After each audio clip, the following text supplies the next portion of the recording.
making a difference doesn't just mean giving money. And the difference that we can make is not just helping people by giving them resources when they need it, but by talking about things when they happen and marshaling people to support a cause. Okay, this is the Token CEO podcast. It's Thursday, June 16th. It's Mackenzie's birthday, so happy birthday, Mackenzie. This is episode 220. All right, so for Boardroom, here's what we're talking about today. So just want to go into the Barstool Difference for a second. So one of the biggest things we've been working on in the last 6 months is to finish out the Barstool Fund, right? So we created the Barstool Fund to help small businesses impacted by COVID. Super proud. We had $41 million. We've nearly allocated all of it. The 30-day fund has been an incredible partner to us. They propped it up with little to no notice. They've serviced it without charging us anything. They've really done an incredible job in facilitating these funds, and we have an awesome team here working on it. One of the biggest things, though, we've gotten to is that the Barstool Difference isn't just about giving people money, right? Like, one of the most incredible things, whenever I think about Barstool doing charity stuff, I think about Dave and the Boston bombing. I think about Kevin Clancy, who has helped so many families in New York City.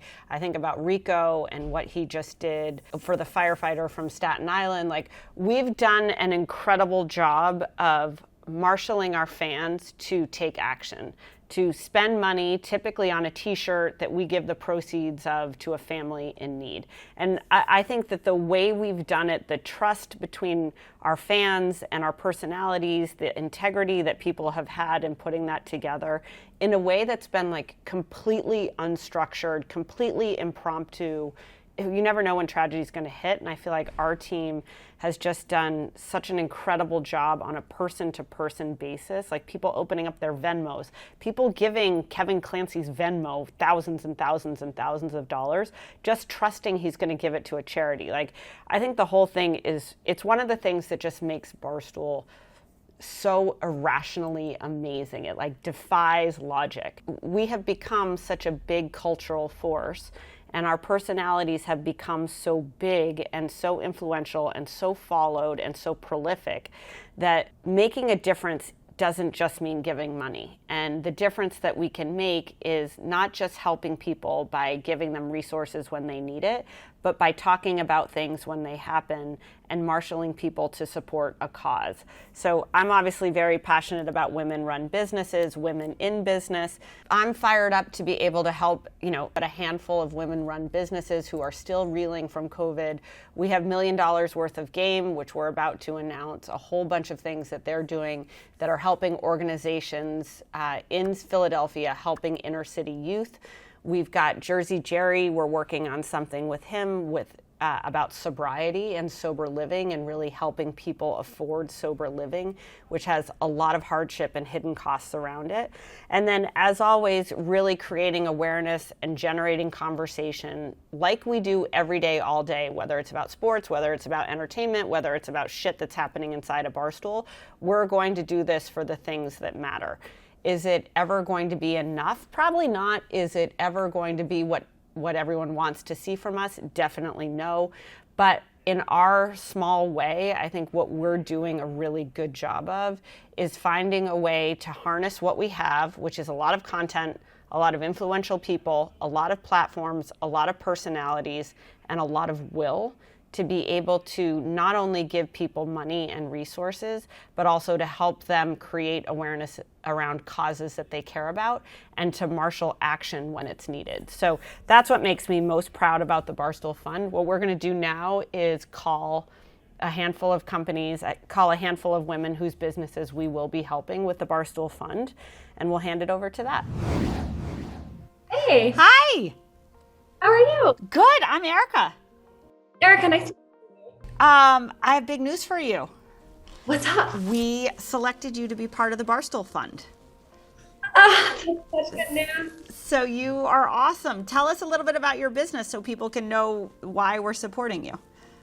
Yeah, I mean, 365 Fitness was founded, with the mindset that everybody matters and everybody deserves to live. It's an incredibly inclusive community And our workout is all about having fun, releasing shame and fear that you're not good enough, and just inspiring people to show up as their authentic selves and dance because it feels good, not because we're supposed to look a certain way doing it.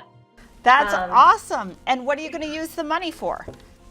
To keep our doors open. We're one of the very few boutique fitness studios left open in New York City after the pandemic. We weren't a franchise. We're one of the little guys, and we have tried to keep as many employees on and just keep the doors and the lights on. Lights and open. That's awesome. And where in New York are you? How do people find you and how do they go to you? We are in the Village, so we're at 18 West 8th, and then we're in Midtown, 33 East 33rd. We have 2 locations, and then we also have an app, 305 at Home. Okay, great. And what made you decide to start the company? Really just, Sadie Kurzban is our founder, and I work directly with Sadie, and she just felt that the boutique fitness community was so exclusive and so shame-driven, and that it was so much around like diet culture and losing weight and having to fit a certain mold. And she wanted to create a space where people could feel welcome in that community and not feel like they have to be counting calories or like how many calories they're burning in a class, but have it so much more about shame-free, inclusive fun. That's awesome. All right, well, congratulations. We're so excited. Someone's going to reach out to you about how much and when it gets into your account, but I love your message. Maybe we'll come by and have a workout, but you have to. We will do that. We'll come by and have a workout. Let's do it. But congratulations, Kaylin, and thank you so much for applying. And, we think you guys work like a girl, so we're so excited to support you. Thank you so much. This is so meaningful to us, so thank you. Awesome. All right, great. Have a great day. Hi. Hello, hi. I thought it was one. How you doing? I'm Erika. Are you Charisse? Yes, hi. What's up, Charisse? Nothing much. Where's Allen's on First Pizza? It's in Coatesville. Yeah. Coatesville, PA. Love it. Heard of it. I have some good news. We have money. We have money for you. You got selected as part of the Barstool Fund. What? Yes. So someone's going to be calling you any minute with how much and when you're going to get it, but it's going to be soon, and we're so happy to support you. Oh my goodness. I'm so excited. Thank you. You're welcome. Tell everybody about your business. And what are you going to use the funds for? Some repairs that we need to make, and to buy a new freezer. We need a new freezer, and some advertising. Great. And why is your pizza Yes. great? We like pizza around here. Our sauce. We do everything in-house, so our sauce is homemade, our dough is homemade. We use one of the best cheese blends, and it's just made with love. It's homemade. I love that. Well, thank you so much for applying, and we're so happy to support you, and this is really what the Barstool Fund is all about. So we will be in touch with you any minute, and we'll go from there. Okay, great. Thank you. I'm so excited. That's awesome. Have a great day. Hina? Are you? Yes. Hi. I'm able to hear you now. Oh, good. How are you? I'm very well. Thank you for asking. How about yourself? I'm doing great. Is this your restaurant? It is. So Hina, we have some good news for you. Yes, ma'am. We want to help you. We're giving you money. You got selected for the Barstool Fund. We're going to help your business get through COVID. You have. All I can do is just bow my head and say thank you. Thank you. We're so happy to help you. We want to help your business. I appreciate that. You deserve it. And thank you for that. What are you going to do with the money? I'm going to make sure that I carry on with everything that I've committed to, along with building the bridges that are there for the next step. Awesome. The next step is the truck. I'm going to have a vendor stall at Sulad Market for the farmers market and stuff, so that everybody else is also aware. And that's what I'm the week after Father's Day. I'm getting all the paperwork and everything together for that. Amazing. I'm going to let you go, but someday I'll come back to your kitchen. But we just wanted to say thank you, and that we love your business, and that we really wanted to support you, and we wish you all the best. Paul, I appreciate you taking all the time and speaking to me for a little bit. Please say thank you to everybody else involved. I am So grateful from the bottom of my heart. Awesome. Bonnie? Hi, how are you? I'm good. How you doing? Good. What's going on at County Barbecue? Just getting ready for a big summer, really. That's awesome. We have some good news for you. Okay. Which is that you've been selected by the Barstool Fund, and we are going to be giving you money. Oh my God. Yeah, That's awesome. we loved your story. We love we love what you're doing, and we wanted to help you get through what's left of the pandemic. Oh my God, that's awesome. Thank you so much. Tell us about the business a little bit. Okay. So basically, it used to be owned by a restaurant, PMK restaurant. And I was the GM there in 2015, 2016. We had a fire in 2015, closed down for a couple of years. So I left the company. We remodeled, reopened, closed for COVID. And I heard that they were selling it, so I decided to buy it. Awesome. Yeah, so it's been 2 years this month. We opened June 20th, 2020. Oh, geez. Yeah. So it's been a lot of up and down, but we're still surviving. That's awesome. What's the best dish? We're definitely known for our brisket, our Texas brisket. All right. And the rib tips that not everybody knows what rib tips are, but they're freaking awesome. Yeah, that's awesome. Yeah. Well, congratulations. Somebody's going to follow up with you shortly, but we're so happy to support you. Thank you for applying, and we're just happy to see you keep running your business and growing it. Yeah, I really appreciate it. Thank you so much. Okay, so real quick, let's just talk about Rhoback. I love Rhoback. I always recognize when somebody's wearing Rhoback. Sometimes when I look at a Rhoback shirt, I'm like, did we design that or did we not design it? And then I always see the two stripes on the back and I'm like, oh, it's Rhoback. It makes me so happy. They've got a dog as a logo. It's incredibly comfortable. I was wearing this weekend, I have a pullover that is just the softest pullover I have ever worn. I have this white Rhoback pullover, which is amazing. It's got a hood on it. It's got two little strings. It's got the glorious stripe in the back, which I feel like is very high end.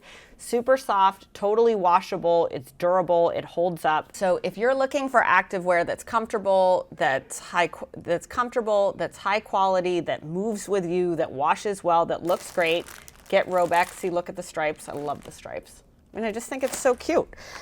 So you can go find some Rhoback of your own by going to rhoback.com. That's RHOBACK.com, and use code TOKEN for 20% off. 20% off all polos, quarter zips, hoodies, you name it, with code TOKEN at RHOBACK.com.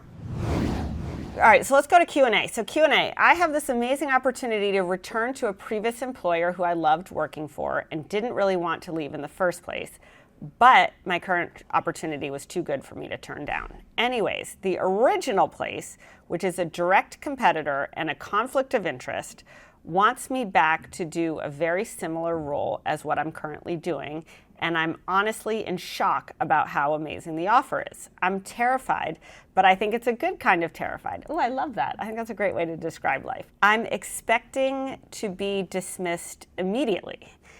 Any advice you could give around approaching this with my current manager when I give my resignation? TLDR. Advice on leaving a job for a direct competitor / conflict of interest without burning bridges. Ooh, this happened to me once. Conflict of interest means that you're doing like two jobs at once, or you're working for the competitor when you work for Coke and you're also doing work for Pepsi. So you should not feel like you are in a conflict of interest.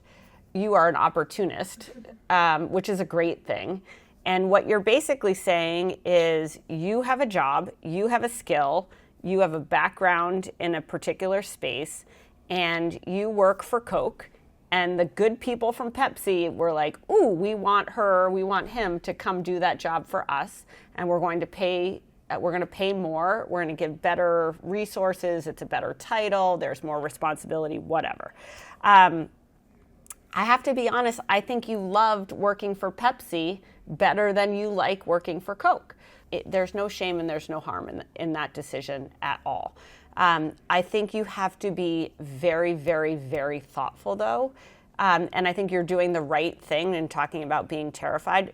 this decision is going to piss your company off. What my advice would be is do not steal a single piece of email, a contract, a piece of information. Like, do not take anything from your computer and bring it back to the old new place.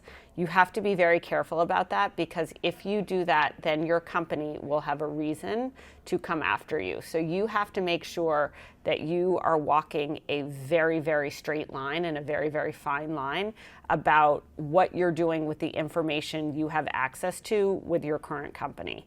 Second thing, you have to expect that when you resign, that you're going to get walked right out of the building. So when you resign, don't have all your pictures and your shit lying around your desk and like unfinished business. Like, you need to expect that when you resign, you're going to get walked out of the building. And then I think the third thing is you just need to be prepared that you're going to leave things in the middle and as they are. And when you make the decision to go back to Pepsi, the decision is final. It's not like they're going to counter. There's not going to be a wavering. You're not going to get to do this whole big goodbye process. You're not going to get to do this whole big goodbye.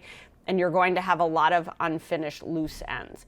Maybe by some grace of God, the Coca-Cola people are going to let you stay and wrap things up. I would highly doubt it. And so, but that said, it's not a conflict of interest, and there's no harm in going to a job that you already love, in a company that you loved working for, in a sector that you're clearly interested in and good at, and making more money as a result. Like, that's a great thing. This happened to me once. We should actually look this up. So when I was at Yahoo, I got an offer from Demand Media, and Yahoo was in the process of acquiring a company called Associated Content, and Demand Media was the single biggest competitor to Associated Content. And Joanne, my old boss, had already left to go to Demand Media. And I was stupid in that I was privy to a lot of information about the Associated Content acquisition. I didn't really pay attention to much of it. I didn't do anything with it, but I was on the invites and in the room. It created a lot of issues for a lot of people. And I remember when I resigned to go to Demand Media, I had to take legitimately the SIM card from my phone, put it in my bra, and was escorted by security out of the building. There's a Forbes article on it. Yeah, it was funny. Really? Yeah, we should look it up. Patty Sellers wrote it way back in the day. But anyway, so that's kind of the story of me leaving. People were pissed. They weren't happy with me. There's no harm in going for a job that you know suits you and that's going to pay you well and that creates a better environment for you to be successful. You just, like anything in life, when you realize you're making a decision that makes somebody else happy, you got to double down on your decision and get as quickly as possible to the place where you can make it. Question for you is the second question. I have been with my company for a year and I'm obsessed with it. That's exciting. But with increases in rent and life costs, also known as inflation, I really need a salary raise. What's the best way to present this to my boss? Is this a valid reason to want a raise? Sure. Like there's a big article in the Times this weekend that looked at by industry, the rate of inflation, so how much gas prices are going up, how much rent is going up, how much costs of goods are going up, and then how much salaries are going up. And the rate of inflation, I don't know if anyone drives a car and you see how much gas is. Like, gas is insanely expensive right now, like $5 a gallon. So the cost to live is going up and your salary is not going up at the same rate. This is a tough one because, look, employers, or even like at Barstool, it's like we're not looking at inflation rates and costs of goods and saying, ooh, we're going to jigger up your salary every week or every month as those numbers change. But I do think it's a really fair thing to say to your manager or to HR, hey, how do you guys think about this? Like, will there be a cost of living adjustment at the end of the year? Like, I think that's generally probably a good thing to do, which is, if you make below a certain level of income in a company, that there's a cost of living adjustment. minimum wage is supposed to protect people against that. But I think that those are good questions to ask. There's not an valid or invalid reason for wanting a raise. I'm sure everybody wants a raise at all times. I want a raise right now. Like I feel like wanting a raise is a very natural thing. I think there's two differences though, which is, hey, the cost to live in New York City, for example, has gone up so dramatically. I'm curious about how the company thinks about that and if the company is going to make adjustments. That's one scenario. That's going to result in a 3 to, maybe a 1% raise. Then there's performance, right? And that's the more exciting piece and the bigger jumps, which is, hey, I'm crushing it in my job. I'm taking more opportunity. Or I'm tackling every opportunity, I'm taking on more responsibility. That can be a jump in your salary from a 3% to a 5% to a 7% to a 10, maybe even a 10%. So I think it's super reasonable to talk to your company about it. And look, if they want to keep you, they might give you a little kiss and give you a little bit more money. They're probably thinking about it more broadly. But you also want to be careful not to say it in a way that alienates you, because if you're truly obsessed, you want to work for this place, and you probably would stay working there even though you bring less money home today than you did yesterday. Third question. One of my best girlfriends and I'm a dude both got the same job together right out of college. Same entry-level job, same company, both of us with the same experience. We've been in the job now for about 6 months, and I just found out that she's making about $20,000 more than me a year. How do I even bring this up to our manager? I love to be making that much, but I don't want to go to my manager asking for more money simply because I found someone in the same position is making more than me. That's kind of exciting. Go women. People hate this. Like as a manager, you hate when people talk about everybody shares their salary, but let's be honest, people are human and people do that. And even though nobody in management likes it, it happens. One thing I would think about before you have a conversation with anyone is your performance commensurate with your friend? Are you performing at the same level that she is? Are you getting the same amount of projects that she does? Do you get the same amount of feedback, positive feedback that she gets? Like, not all people, even when they're in the same role, are apples to apples, right? Sometimes you have stars in a role, sometimes you have mediocre people in the role, sometimes you have people in the role who suck. Those three people are going to make 3 different amounts of money. So the first thing you want to do is like check yourself in terms of where you sit against your peers, not just your friend, but in general. 2, 20 grand is a lot of money. So that's a big difference in pay. I would hope the answer to number 1 in this case is a definitive yes. Like for someone in your exact role to be making 20 grand more than you, unless you make a lot of money, is a pretty big delta. And I think the way I would recommend you manage it, or I would think about managing it, is to go to your manager or to go to HR and say, hey, I hate to bring this up, or it's kind of awkward to bring this up, but as you know, people talk, and there's been some information floating around about people's salaries in our group.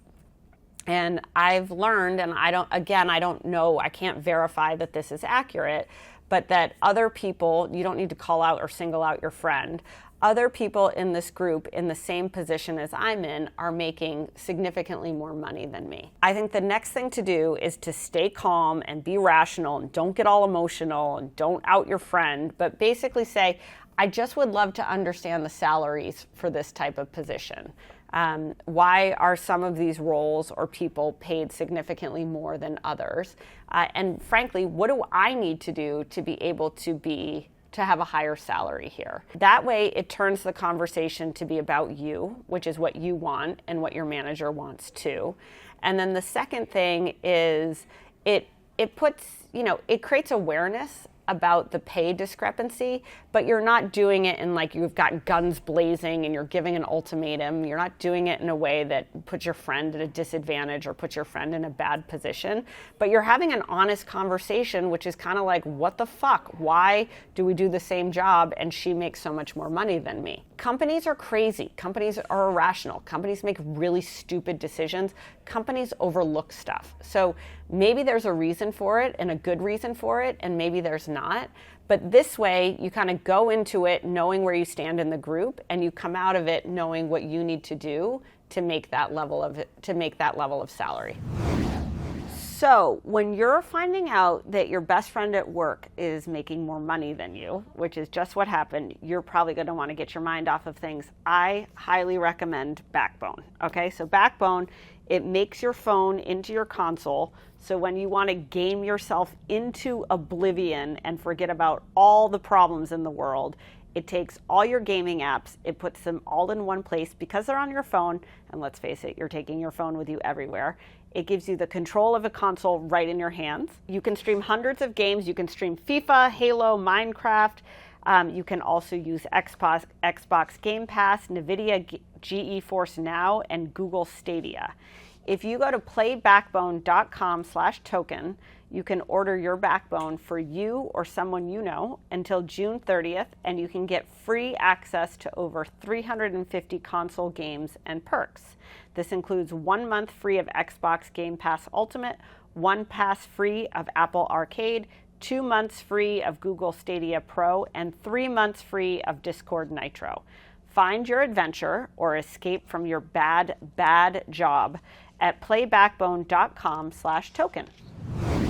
We've got Sarah Mertz joining us. Sarah, I found her on TikTok. Or maybe it was a Reels. Was it a Reels? Oh, God. She makes the cutest Reels, which promotes her plant store in Wilmington, North Carolina. So I DM'd her and was like, hey, would you ever want to come on Token? You are the perfect embodiment of work like a girl. I love what she's about. I love her company. And she's just a great example of someone who, had some lemons. She turned it into lemonade, and now she's going to be a great entrepreneur. Okay, Sarah, tell me everything. Tell me everything. Who are you? What is the Plant Outpost? All of it. So the Plant Outpost kind of accidentally happened. I started my divorce process in 2017 when I was granted full custody of my daughter. Congratulations. And thank you. And was kind of like, shit, I don't really know what I'm going to do, because for 3 years I was a stay-at-home mom. And that's kind of like what I wanted to do. It's crazy like how much my mindset changed, but I was like, I want to be home with my daughter. And that's just like, I don't want to miss anything. So when that happened, I was really like, didn't know what I was going to do. Yeah. So I moved back to Florida with my family to try to figure out like my next step. I knew that I wanted to be back in Wilmington, North Carolina, because that's where her dad was. And I just kind of thought that's what would be best. So I found this job that got me back to Wilmington. It paid like $12 an hour. What was the job, Sarah? Coincidentally enough, I did branding and marketing for a marketing firm. Okay. But I hated it. Like I couldn't, it was 7 a.m. to 5, so it was like a very take my daughter to daycare, go to school, come home. It was just awful. Okay. So I did that for like almost a year, and I started getting really into my houseplants, which has kind of been passed down to me through family. And I was just like, maybe I should try like a pop-up and just see if I can do this. And then this time I was like, fuck it, I'm going to quit my job at the marketing firm and just try to find something else. So I got this other gig at a coffee shop, which would allow me to do the pop-ups. So I did the pop-up. It was really incredible. And fast forward like 2 months later, the shipping container kind of fell into my lap. I had a friend that was kind of building over in this area, and I was like terrified. I didn't want to leave my job. I have a child. And then I didn't want my old boss getting angry with me for like pursuing something else, like while I was being employed. Coffee shop boss. So yes, okay. Coffee shop boss. Yep. So I was kind of just like, again, I should just sign the lease on the container. It was $1,000 a month, which is like that's more expensive. than I was. Very. It's like more than what I paid for rent to live. But I was like, if it doesn't work, it doesn't work. But I like can't have 5 billion plants in my house. So at least it could be like, backup. So I just like for like 3 months, I was really quiet. And then COVID happened and I lost my job. And so I was really screwed. My daughter's daycare closed down. I had people in my ear that were like, you can't do it. It's never going to happen for you. You don't have a business mindset, all this, all that. And then when COVID, I was like, I'm going to make a website and I think I will deliver plants for free once a week. So I love taking pictures. I love the creative side of all that. So I would curate all these plants in my house and take photos of them, upload them on my website, and then people would buy them. Like on Sundays, me and my daughter would get in my little tiny Scion and make like 8 hours worth of deliveries around Wilmington. And it was so much fun. Like I would do handwritten notes. It just made it like extra special during the time. So I think doing that like really, really amped up my container opening, which was incredible. And then right when I was about to open my container, a local business here in Wilmington tried to sue me. Oh, Sarah, you are just walking drama. Okay. Yeah, I am. I like that about you, though. I don't know why. I like that about you. So what did they sue you for? So her name, when I originally started the Plant Outpost for the pop-ups, I was under the name Mother Plants Company. So it was like Mother Plants Co. It played in with like the scientific name of plants. You got your mother plants, and then I was a mom, Yep. And there's a florist in town, and I guess I had no idea about her. And I guess her name is like Mother of Wild. And she's tried to cease and desist me. It's a great way to launch something. Oh yeah. So the best part is she's a mom, like small business owner, and she was being very kind to me at first. But until I kind of caught on to like what it was in regards to, she got like nasty and then just sent me the email. Okay. But called me by my Instagram name. Okay. So never did any type of research. So I'm like terrified, think I'm going to lose my business, like think I did something wrong, like all this crazy shit. And then finally the day that I got my mock-up for the sign on the container, it said Mother Plants. And I hated it. I don't know why. Okay. It just wasn't for you. It just didn't. I was like, I feel like a guy's going to walk by this and not know. I just felt like it was going to limit my clientele with that word, like really. So it took me a few days and I just like, I don't know, just something just clicked. And I was like the Plant Outpost. And I got the sign mock up and it was perfect. And it's what you wanted. And then it was amazing. What happens if you see the Mother of Wild lady running around Wilmington? So it's funny because the day I opened my container, it was insane. Like there was a line down the road, like to get into this little 20-foot shipping container. And she posted on Instagram, like a screenshot of my Instagram and was like, just FYI, like this is not an affiliation with our business. And I know there's been tons of confusion and I hadn't even like been in business at this time. And she was already like threatened or trying to like by sabotage presence, you. But you're like, meanwhile, also, you're like she was thanks a for the free florist. advertising. That too. And also it's just really funny because the shop has grown so much that I feel like she should just be my friend at this point. Yeah, she should want to support you. Okay, so what an amazing story. Like, let's just walk that back a little bit, Sarah. So you're a stay-at-home mom. You end up getting divorced. You have that like, oh, fuck, what am I going to do? Like, what marketable skills do I have? Like, how did that feel? Like, what is it that drove you to like, hey, I got to go back to Florida. I got to retrench.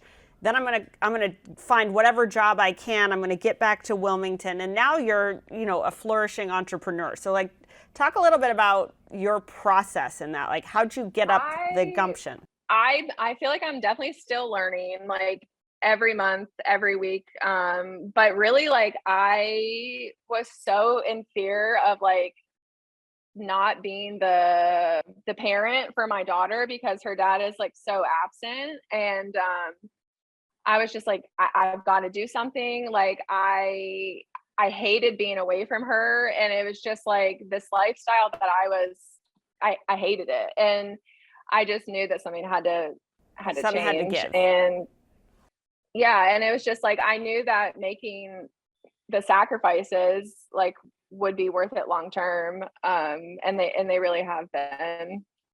That's amazing. And then give me some, like, what have you learned in business? Like, what's 3 mistakes you've made? Oof. Hiring wrong people.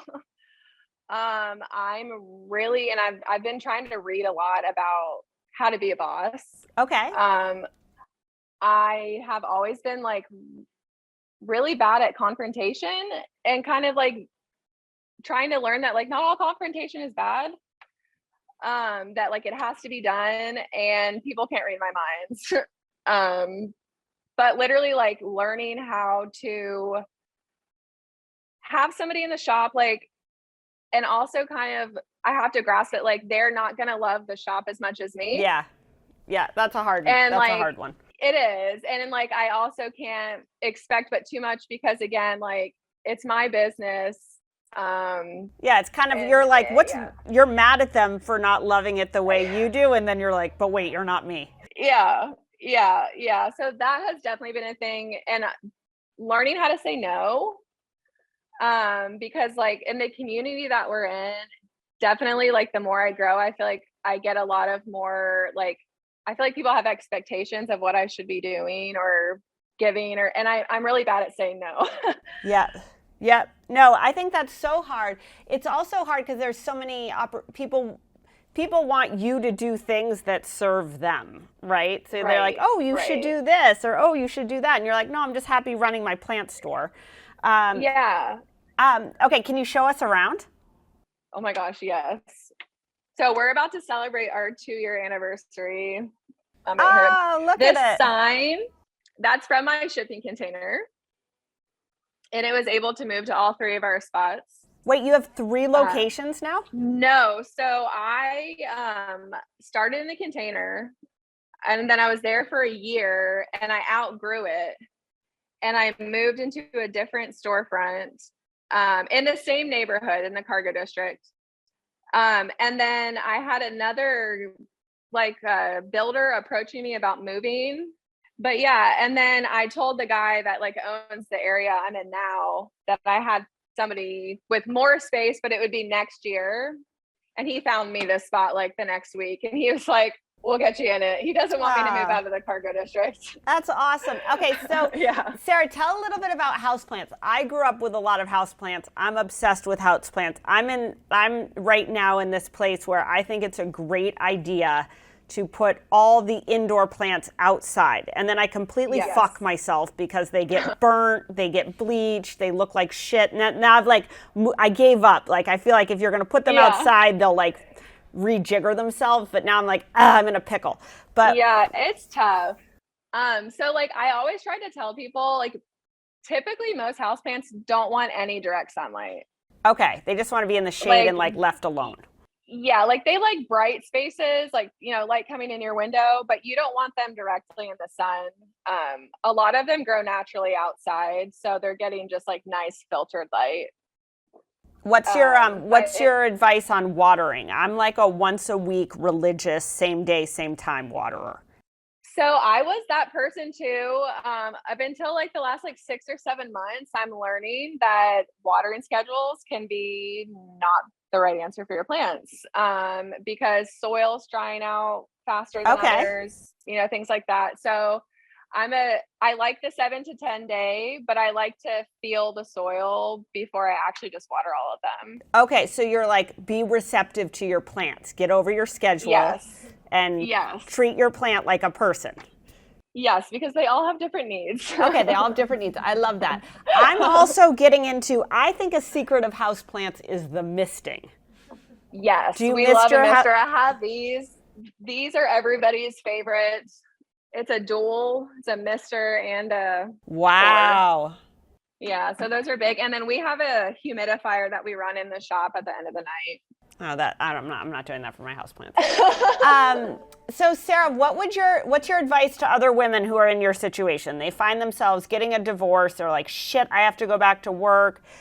Side note, I'm sure your daughter is going to be so proud of you just for everything you're doing. I'm so stoked for her. Like, she awesome. comes in, she can run the register. And she has a little lemonade stand we set up like once a month, and she makes like $150, and she just like tells everybody. I'm like, hey, don't do that. You're like gonna get robbed. But what's your advice to other women in your shoes? I would say the biggest thing is find a community. That has been huge for me. Having support. And just people that you can talk to and throw your ideas back and forth with. And then just like, don't take no for an answer. Like, if something doesn't work, then try something else. And just use your, if you need to, use your kids, as motivation, and like, know that it's your future and don't give up. Like, that's incredible. It's so cliche, but like, it's really true. So small side note, which is I found you because I was just watching your TikToks. Like, I love houseplants, and I was watching your TikToks. So tell everyone where they can find you, how they can follow you. Yeah, so Instagram is huge for us right now. The Plant Outpost. We are still transitioning onto TikTok. And then our website is theplantoutpost.com.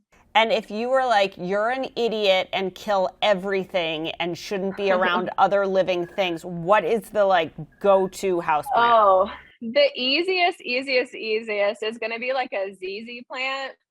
These little guys, and they come bigger, but they're you can water them like 4 times a year. Okay. Or some sort of snake plant. Okay. I've got a lot of snake. I'm into ferns now. What's your take on ferns? Ferns are cool. They're a little temperamental for me. I love philodendrons. That's my favorite plant. There's like, here, I'll show you, like all these little hanging guys are beautiful. Let's see, like all of these. They've got lots of colors. Oh, okay. I like those. I'm trying to make a plant waterfall at my house where I have like one shelf that leads to the next. That's called a philodendron? Yes. You can do like a philodendron or a pothos. Okay. That's great. Sarah, thank you so much. We're so excited for you. Yes. Thank you so much. It's been such a pleasure talking to you. Okay. We'll see you later. Good luck. Have a great day. Bye, guys. Okay. Bye. All right, so that's it for today's episode. Huge thanks to Sarah from the Plant Outpost, and obviously we're so excited about all of the Work Like a Girl businesses that we're helping. This was kind of a big Work Like a Girl episode. You should, if you haven't already, subscribe to Token CEO. You can watch or listen to the podcast. You can follow us on social. You can buy the merch, or you can follow things you missed if you go to barstool.link/TYM. We'll see you back here next week.